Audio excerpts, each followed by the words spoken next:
কি করে করব বসবাস? সকাল থেকেই আমার হৃদয় জুড়ে প্রখর তৃষ্ণা, বুক পুড়ে যাচ্ছে অনবরত। ভাদ্রের জলধারা মুছতে ব্যর্থ হবে এই দাও দাও তেষ্টা জোড়াতে। বনপড়া সিংহলা হরিণের মতো অসহায় থাকাই দিগুনি। নেকড়ের মতো খেকে ওঠে রোদ আমাকে ভাবছে কাবাব রূপে। দু চোখে ক্ষুধার্ত পশুর জটর জ্বালা, পথে পড়ে তার ঘোড়ার কঙ্কাল, দুঃখ গাছের ডালে ঝুলন্ত বিজয় সাপ, বাড়িতে লুণ্ঠিত পুরো রক্ত চিহ্নময় পোশাক, আর অতিকায় মরু কাতলা আমাকে ভয় দেখাচ্ছে। হোঁচট খেয়ে বারবার বাড়িতে মুখ তুলতে বলি। আমার চোখের তৃষ্ণা আর বুকের তৃষ্ণা এক জায়গায় আর্তনাদ করে মরা নদীর মতো। আজ তোমাকে দেখার সঙ্গেই হৃদয়ের দুকুল ছাপে যে গোটে তৃষ্ণা নিবের জলবায়ুতা। আমাদের দুজনে দুটি হাত পরস্পর চুম্বন ধারে ভাসতে দেখেছে। আমার মুখে আনন্দ সে ঝাপটা দেখতে মুগ্ধ হলে। কয়েক মিনিট পরেই আমার মুখে বিষণ্ণতার উকিঝুঁকি দেখে তোমাকে তোমাকে স্পর্শ করার মন খারাপের নীলাভ আঙ্গুল। তুমি আমার বিষণ্ণতার উৎস জানতে চাইলে আমি আমার অসুস্থতার কপট উচ্চারণ করি।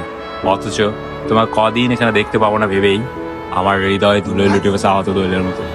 তোমাকে আবার দেখার জন্য নিরুপায় হয়ে আমাকে অপেক্ষা করতে হবে আরো 7 দিন। এই দীর্ঘ প্রতীক্ষার নিষ্কুণ ঘরে কি করে করব বসবাস? সুন্দর ভাই, তাহলে